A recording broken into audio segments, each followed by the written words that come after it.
After cycling through Europe for over 9 months and crossing the Mediterranean by sailboat, it is now time for the biggest adventure yet. Now I'm cycling through Africa. It will be a journey of an entirely different level, pushing both mind and body to the limit.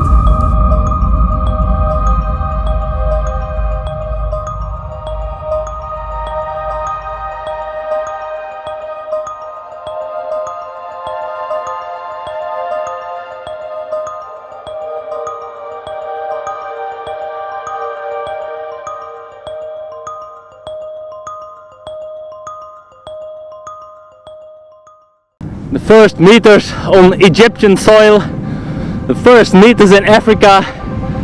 I'm so glad to be off the boat, on the bike, on my boot saddle again. Africa, here I come! Hello.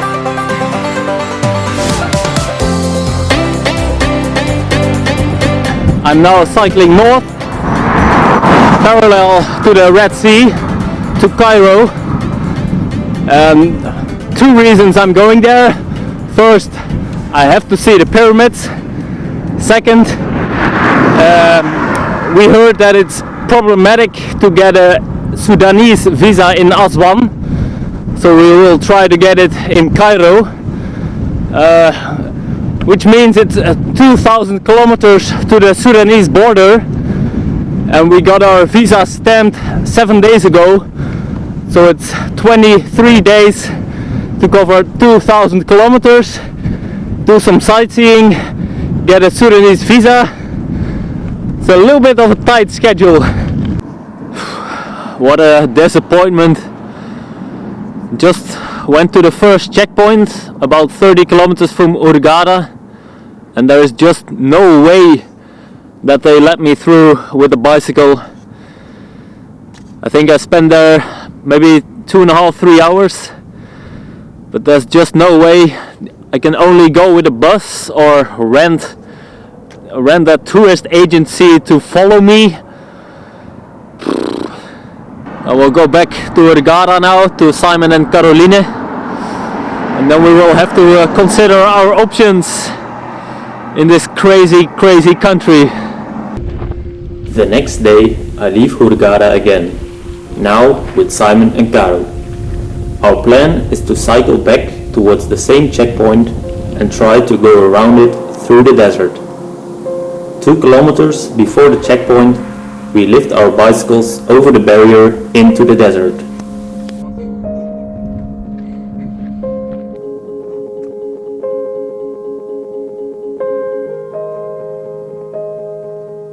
We're trying to find a way through the desert, across the checkpoint there in the distance. Hopefully they won't see us, they won't catch us. I don't want to see what happens then.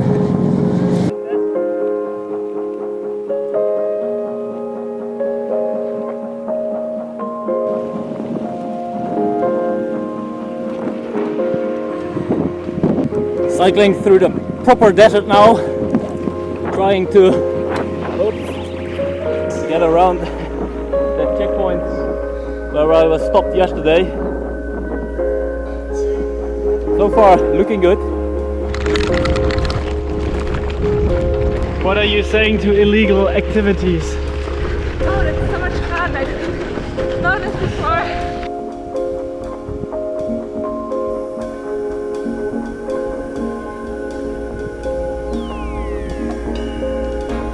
Well, at least I already made it further than yesterday. Didn't really expect to be passing military checkpoints in my first 50 kilometers through Egypt. That's how it is in this country. Every day something unimaginable happening.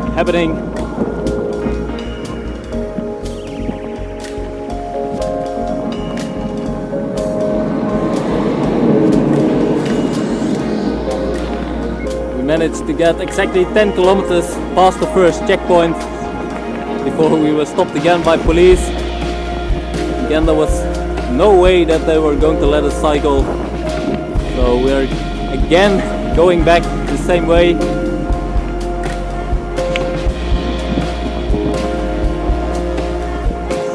At the checkpoint, we get invited for tea and food by some truck drivers.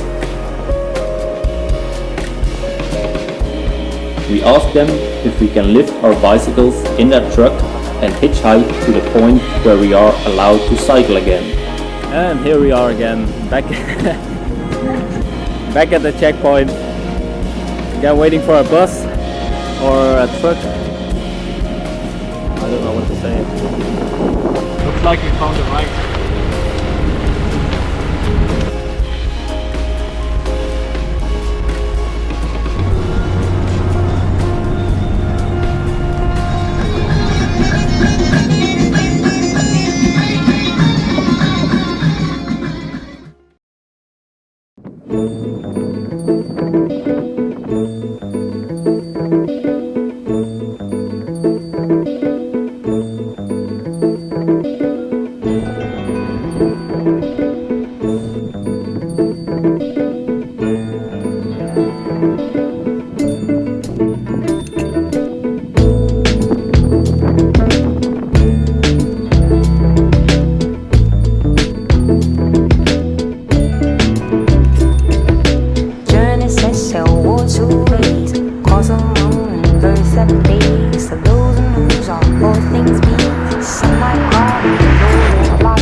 And here we are again in a hotel room. We found such a nice camping place in the desert yesterday evening, but apparently some guys spotted us when we had our flashlights. I think they called the cops. An hour later the cops came. They told us to come with them. They loaded our bikes in their vans and drove us to this hotel. Not a crazy experience. Egypt is quite a culture shock to me, to be honest. The next morning, the police is waiting for us in front of the hotel, ready to escort us to Cairo. But 50 kilometers before Cairo, they suddenly drive past us and disappear.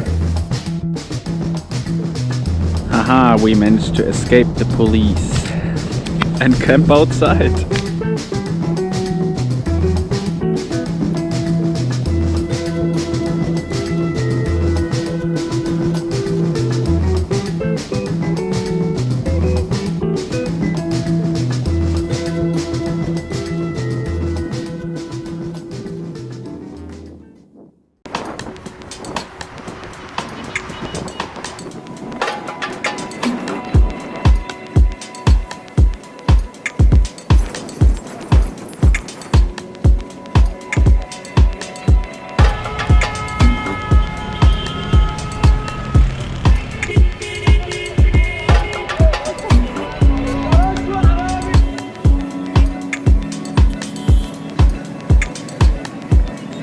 What a crazy ride through Cairo that was.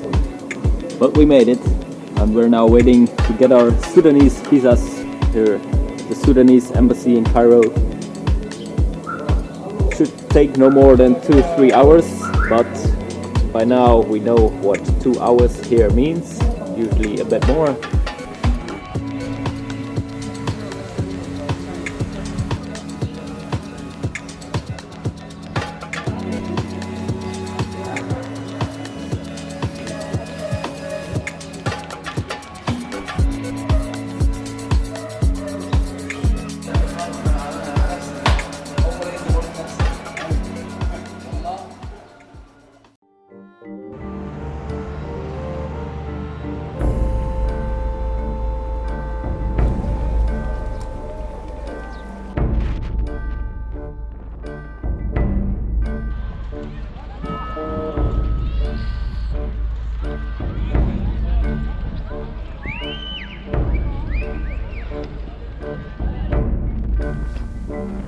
Arriving at the Great Pyramids of Giza is another milestone on this crazy cycling journey. I always imagined to see them in the bright sun and blistering heat. Instead, we had to use the pyramids to shelter from the rain and dust storms.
Where are you going? Where you go? Hello.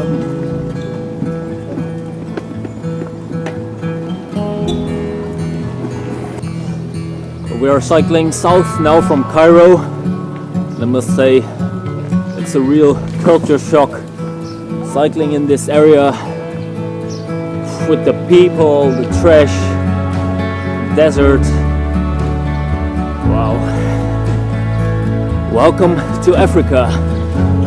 The first days cycling from Cairo are very intense. Should we go faster? We are chased by tuk-tuks and motorbikes, always surrounded by dozens of people wherever we stop. And every evening we are desperately looking for a quiet place to camp. And all of that while trying to escape the police and avoid all checkpoints. That evening we end up camping in the desert. A quiet, secluded spot, so we think. But in the morning we get company from a group of children who have come here to collect rocks. What a different life.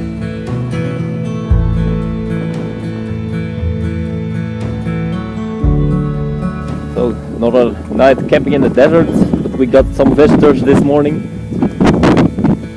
They want to ride the bicycle. Maybe that's not the best idea here in the desert. You speak English? I don't think. No English.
So far we've still been able to avoid the police and the military checkpoints, and we can still cycle freely in Egypt. By the end of the day we try to find a place in the desert, go a few hundred meters, pushing the bike through the sand, and find a camp spot like this one here. Very quiet. So 3 days ago we left Cairo, and this morning we are hiding again, but nobody came to us yet, so we use the time to chill a bit. But unfortunate is that we feel like we are chased around Egypt at the moment. It's kind of like hide and seek with the police, and then also hide from the population, because they kind of, yeah, it's difficult.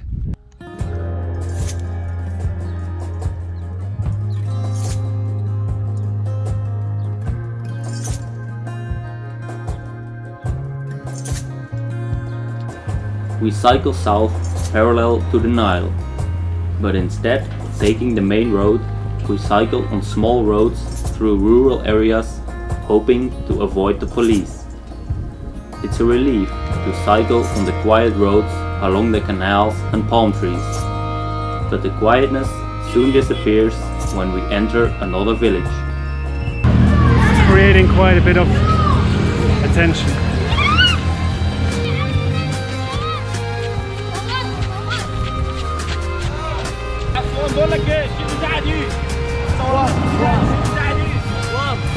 Trying to get some food on the streets in Egypt.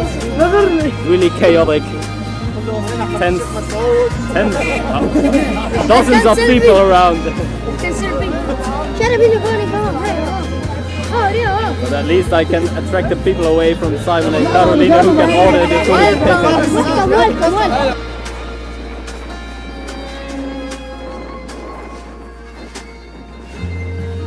Sometimes the locals are very helpful as well, like this guy, guiding us to a place where we can have lunch.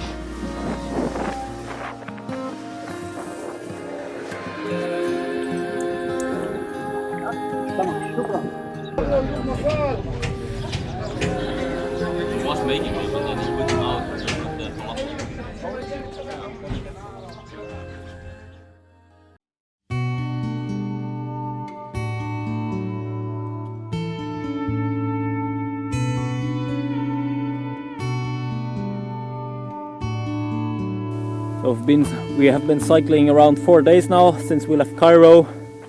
Still managed to avoid the police. Each night we try to find a camp spot like this in the desert. Hopefully we have another quiet night.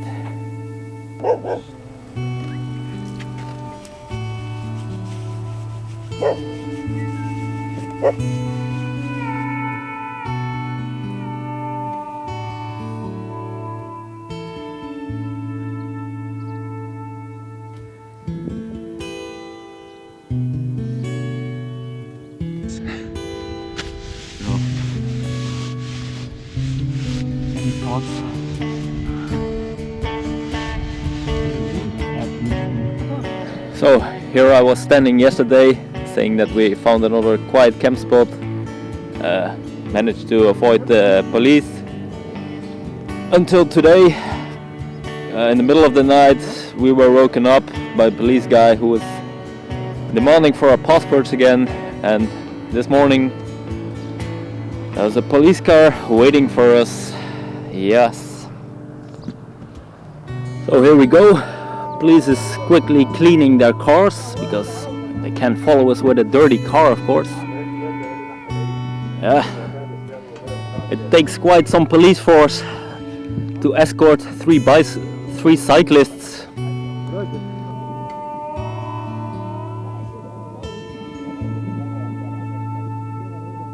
Taking time. Another 5 minutes. And some phone calls.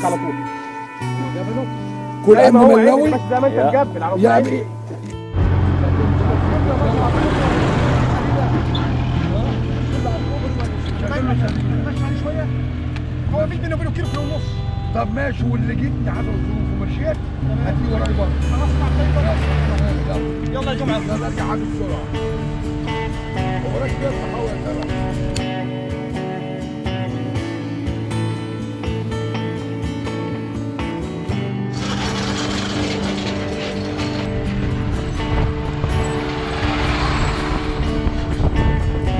Looks like we entered sugarcane land.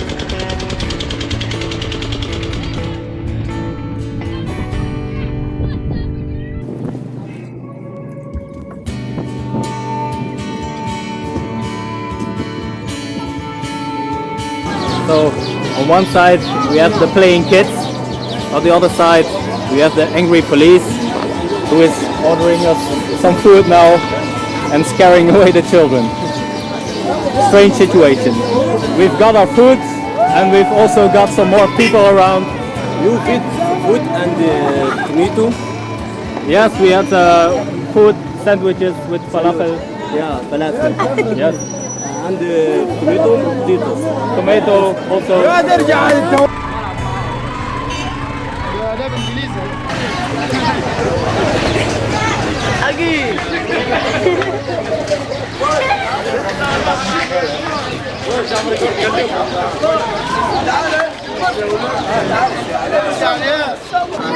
Enjoying our quiet lunch provided by the police.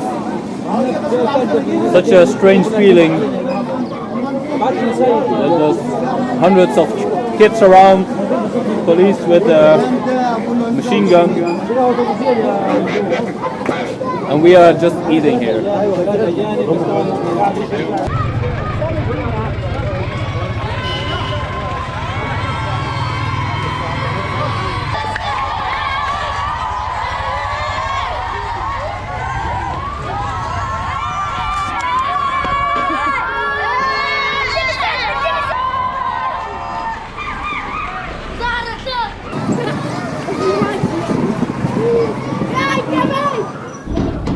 After our most crazy lunch yet, we agree for the police to bring us to a safe and quiet place to spend the night. A small, friendly sister opens the gate and invites us in.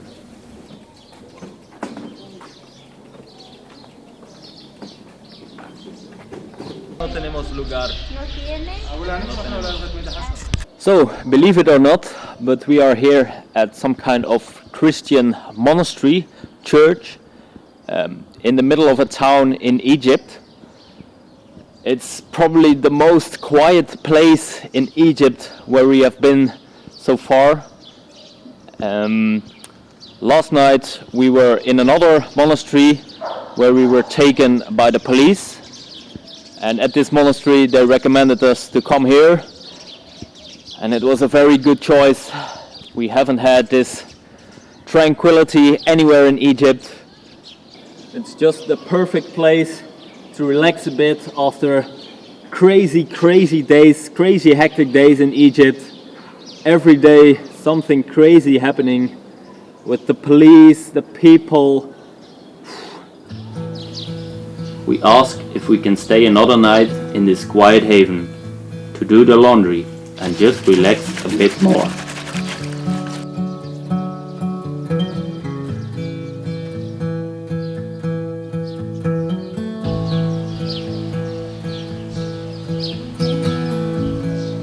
Bye bye. Muchas gracias. Muchas gracias.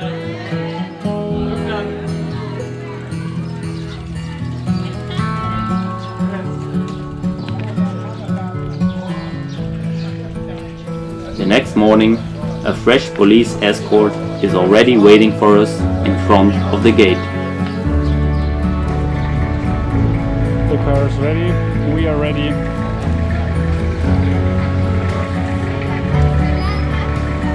Masalama, muchas gracias para todos.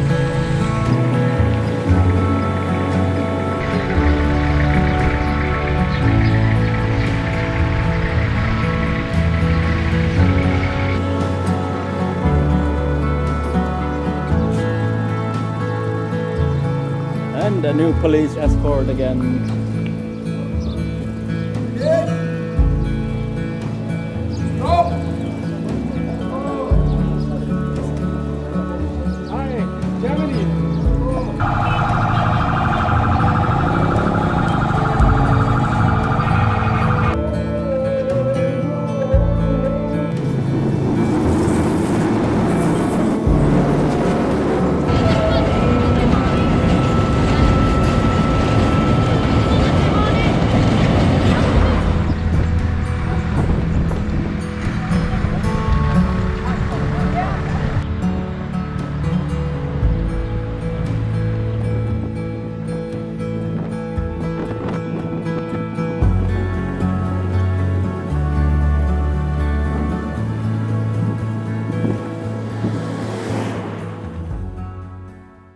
I'm cycling out of the town of Karnak, and as you can see, I'm alone again.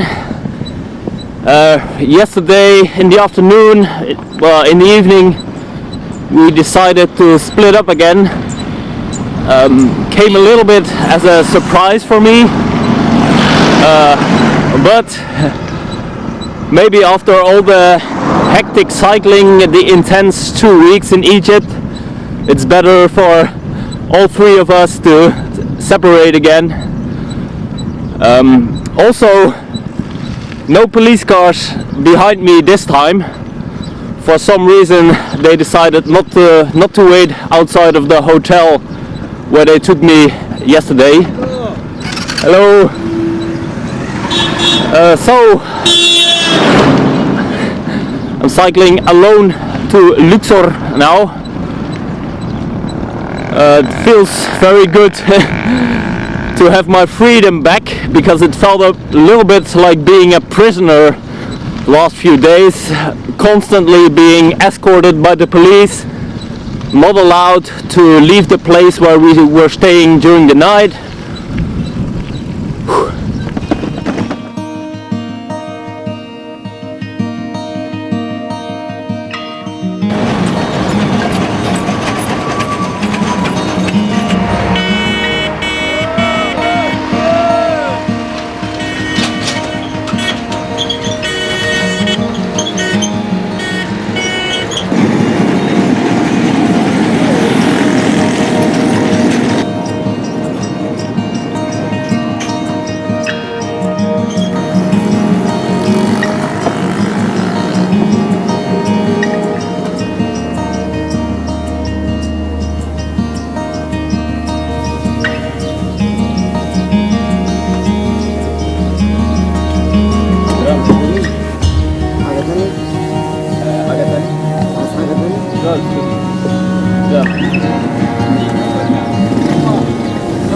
Nice meal.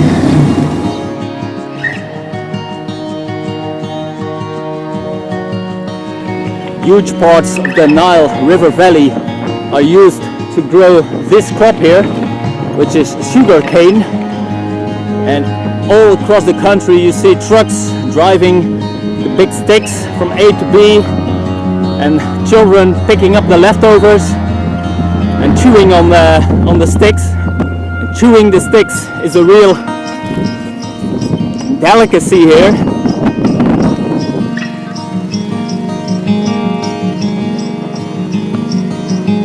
I took the very small roads through the village, but now the road is blocked by a train.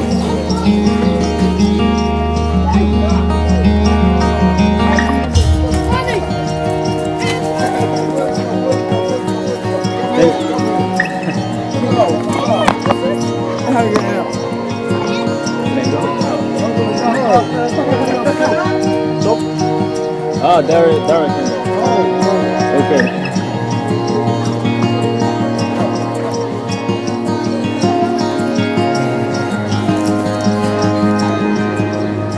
With a little help from the locals, I managed my way past the sugarcane train, and I continue to the next big town in Egypt. I go to Luxor. Luxor.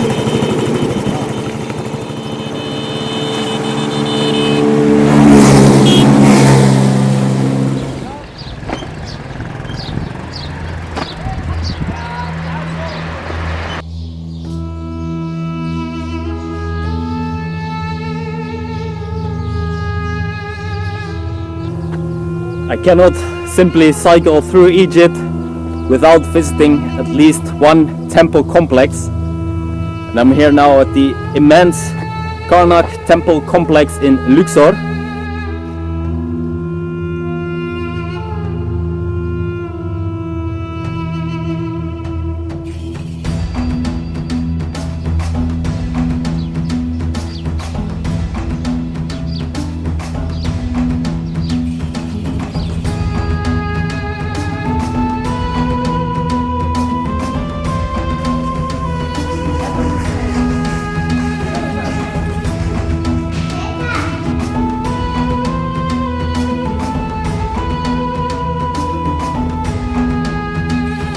We often take the world that we live in now for granted and assume that it has always been like this. But walking in places like these makes you realize how different the world was just a few hundred, few thousand years ago.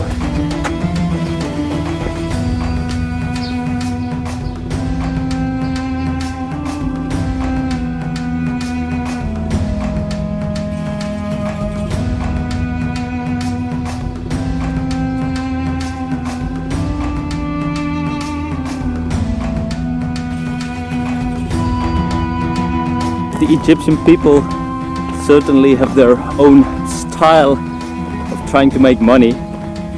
When you walk a bit to the side of the complex where there are no other people, some security guard comes up to you and then takes you to a viewpoint and then says, "Silent, secret."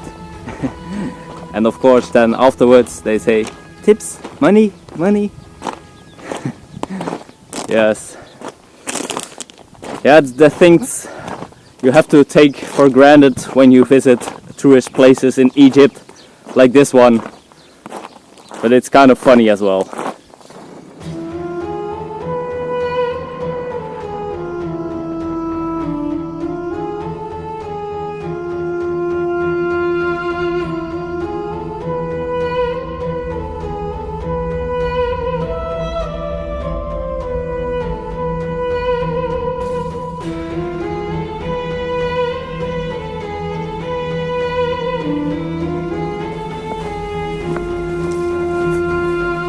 Trying to find my way through the banana plantations to a nice camping spot. I think I'm about to find one here, right next to the Nile River.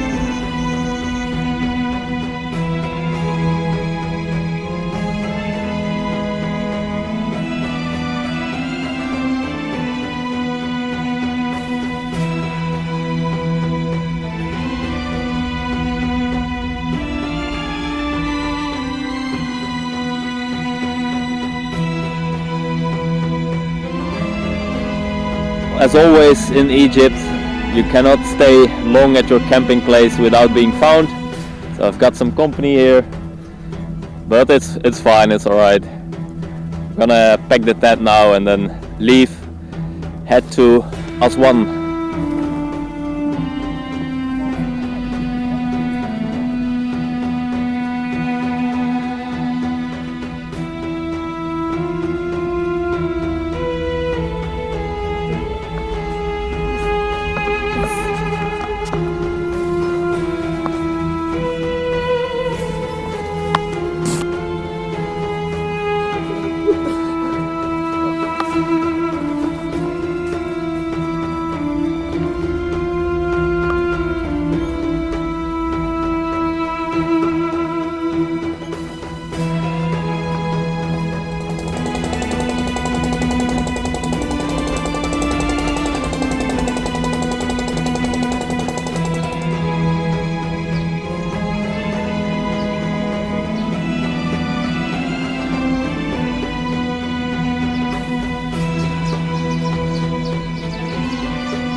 Now I really have to throw out my frustration of this motherfuckers of the police.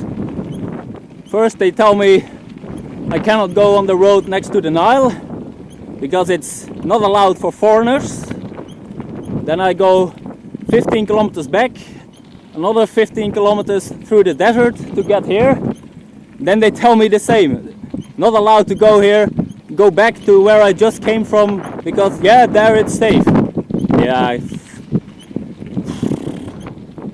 I don't easily get frustrated, but this is absolutely ridiculous.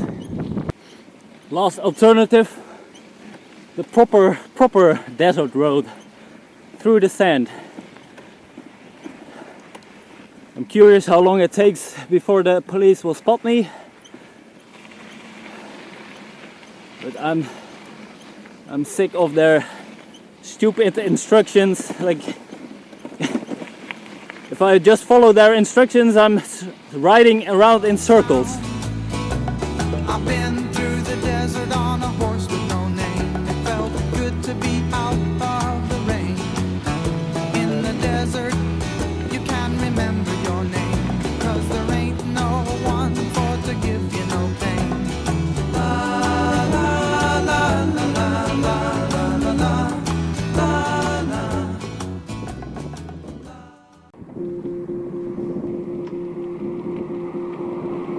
After 1 year of cycling in the same t-shirt, this is what you end up with.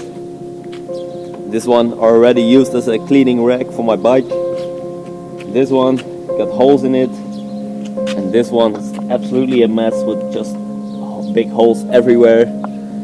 So the time was ripe to get a new t-shirt, and I got one here in Aswan.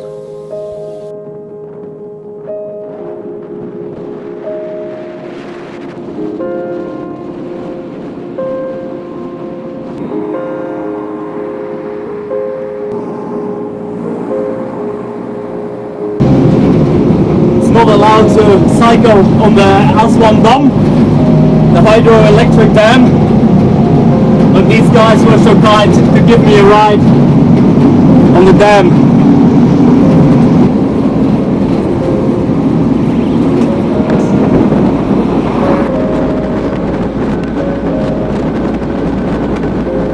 So waiting at another police station, hopefully for the last escort through the desert towards Abu Simbel. No. Surprise, surprise, no police escort this time. This time it just took half an hour of calling. They called the police in Abu Simbel, where I'm going, which is a good thing, and it's actually the first time I understand what the police is doing. Because if I don't arrive in 2 days, they can start looking for me in the desert. But for now, I'm free to go my own way through the desert. I never cycled 300 kilometers through a desert in my life. It's really a surreal experience cycling through the Sahara Desert with just nothing but sand around.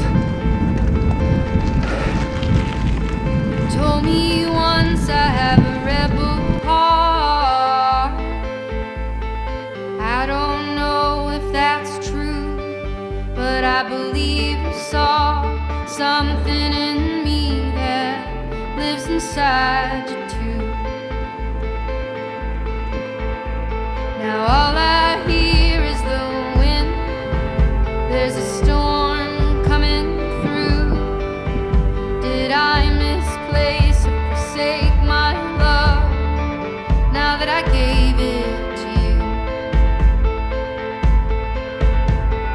I don't know what it is that makes me run, that makes me wanna shatter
Everything is sand already inside the tent.